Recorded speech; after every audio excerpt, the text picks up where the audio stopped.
مجتبی میرفرماس هستم، کارگردان فیلم، تهیه کننده فیلم آقای مصطفی وقتی فصل متن و سناریوی فیلم را ایشون نوشتن.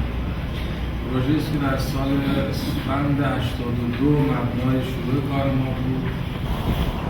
اوایل سال 83 سازهای اینا رو داره، بعد میاد اینجا که ستون زربی.